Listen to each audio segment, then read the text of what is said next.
I'm so grateful to have this opportunity to share my message with humanity. There's so much going on in the world right now. All the shifts, everything that you were talking about, Lilou, in your video, a knowingness that something is afoot, something is happening, and uncertainty, and unknowingness, what lies ahead for us. Infrastructures are crumbling. They can no longer stand in this new paradigm of awareness and authenticity. We're taking life way too serious. I'll tell you what, there is a lot of things going on in this world that have pushed people's buttons. Boy, gosh, the government, I don't talk politics, just so you know. I don't watch the news, haven't watched the news, and I don't even know how long now, at least 6 years. My life has been so much better since I got rid of media. Started living the life I intended to live instead of the one that the media told me I was supposed to be living. Wow, imagine if we all stopped watching the news, how quickly the media would change.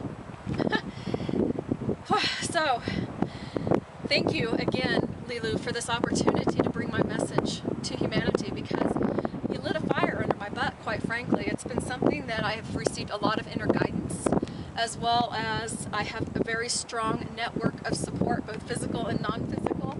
And sorry, there's a bird. Anyway, so, and that support has been, and that wisdom and that guidance has been, you know, Sabrina, you have some information to share here, and people are ready, and they need to hear this. And, you know, but I love my mountaintop, and I don't want to leave, and how do I teach people? And it's like, oh, you do it through video, because this day and age, this is how you connect, and this is how you reach people. And so I've been getting that message for quite a while, but your little contest here, boy, I'll tell you, you were speaking directly to my heart. And in that instant, I knew, thank you, that this is for me, and this is time. And so I'm grateful for this opportunity and for you getting my message out there in the ethers. It's a wonderful experience when we co-create together. Wow. Today, yes, I have a lot of certainty, a lot of knowingness, who I am and why I'm here. And it does take a little effort for me to step into it, because I tell you what, stepping into your power and your authentic self can be a little terrifying. And there's a lot of fears that we have to sometimes get through to get here. And I've had my share. Lived a very, very typical, normal life, one full of stress, anxiety, frustration, road rage. Yes, I'm sorry. Anyway, I hope I never encountered you on the highway. Anyway, please forgive me. I do better. I'm not perfect there yet, but I do better. That typical life, I was a human resources manager working for a civil engineering land surveying firm, had a lot of stress, anxiety, but I was type A and controlling, so it worked really well for me because all the paperwork was in order, all the forms were signed, everyone knew their benefits. You know, I was really good at that because I'm very detail-oriented and organized, because that's what I needed. I needed something to really focus my energy and attention to, and stress and things, and controllingness and all that stuff. And, you know, I have a past that included Catholic school for one thing, so that has a lot of stories, as you can imagine. They're all true. And then also having a daughter, Brandolyn. Oh my God, she is amazing, but she is almost 23 years old, and I am 43. Well, not quite. I'm 42 years old. I will be 43 soon. And so I had her at 19, almost 20 years apart, and we grew up together. And, you know, that was not an easy thing, being a single mom at a young age. And then, so I would, you know, party still quite a bit in my early 20s. And, you know, I did the thing that my family suggested was to create that nuclear family for Brandolyn. So, unfortunately, the guy happened to be pretty abusive, both emotionally and physically. And that dysfunction of that marriage lasted for a little over 5 years. And it took 2 years to get divorced from that, and that took its toll on me. And shortly after that, when I was separated, I started getting information from people that included, you know, things like, well, I had glimpses of spiritual awakenings. I had bouts with alcoholism. I went into AA, got sober, then got divorced. You know, had to, of course, file personal bankruptcy because I had retail therapy, you know, I was looking always for something outside of myself to fill me up, to fill this void that I felt. And interestingly enough, I never thought to look inside. And so, God, you know, that's what they say, hide the soul inside, you'll never find it. And I didn't for a long time. I didn't. So I started finding a little bit easier path, which then allowed me to create and manifest my soulmate relationship, which came in a form, tall, bald, tattooed man. Never saw that one coming. And he's a tattoo artist, so he broke down all kinds of barriers for me. Yes, and yes, I do have a lot of his artwork. And he's amazing, and you know, he helped me remember who I am. Wow, you know, we've been married now over 12 years, and it's an amazing relationship. In fact, he adopted my daughter, Brandolyn. Now I have my son, David. He's 17, and he truly loves life. He follows his heart and is very compassionate. And then Tabitha, she just turned 11. She's the brightest light I've ever known, and truly I feel my master teacher on this planet. My family really does mean everything in the world to me. To live a very typical life. I was a human resources manager. I lived in corporate America with a lot of stress and anxiety. I was a type A control freak personality, so that position worked really well for me. All my paperwork was in order, all of my accounts balanced, everything was, you know, in order. And I had that belief that if I could control my employees and I could control my paperwork and I can control my children, my husband and my family, and have everything in order and operating the way I thought that it should, then everything would be fine.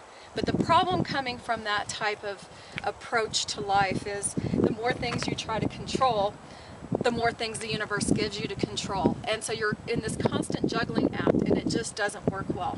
But I also was able to finally let go of my human resources career. And I had to line up to that. It wasn't a really quick thing. It wasn't instantaneous. It took about 1.5 years. But it went through creation. And first I created working from home on 4 days a week. And I'd only have to go into the office 1 day a week. And it was really amazing. So I'm on my mountaintop. I'm with my family. And I'm doing work that's easy and rewarding at some level. And receiving a very nice, lucrative security blanket that came in the form of a paycheck every 2 weeks, you know. And so here I'm living life quite easily because I do have that time with nature and with my family and still have a lucrative income. But yet my heart was going, you don't want to do this anymore. This isn't who you are. You want to be a full-time practitioner. You want to devote your life to helping others and to healing the planet and all kinds of stuff. And so I thought I was insane, because how can you give up all that security? 13 years at one company. These employees were like my family. How do you just walk away from that for the uncertainty, the unknown? And one day I went into the office. It was the day I was working in the office, and my boss, the CFO, the Chief Financial Officer, called me into her office to let me know that the Chief Executive Officer, the CEO, wanted me back into the office full time because I was a bad influence, because the other employees wanted what I had, you know. And here you have to understand, I was working for a civil engineering land surveying firm, bringing in new ideas of wellness programs, having chiropractors come in and re-educate people about, you know, alternative therapies instead of just going on to chemical intervention, you know, really focusing and wanting people to have flexible schedules, things that motivate and increase morale and productivity. And it's kind of outside the box of what civil engineers and land surveyors are comfortable with. So I wasn't really making a lot of friends, I'd say, but that's okay. When that invitation came, and that's exactly what it was the universe saying, here is your opportunity, Sabrina, here is your creation. They want you back in the office full time. You don't want to be back in the office full time and commute an hour each way every day and be away from your family and from your dogs and your cats and nature and all the things that you love. This isn't what you want, and you know this. So I looked at my boss and I said, oh, I get this. You need to hire my replacement. It's time for me to leave. And she was shocked, couldn't believe that I was basically telling her I was resigning.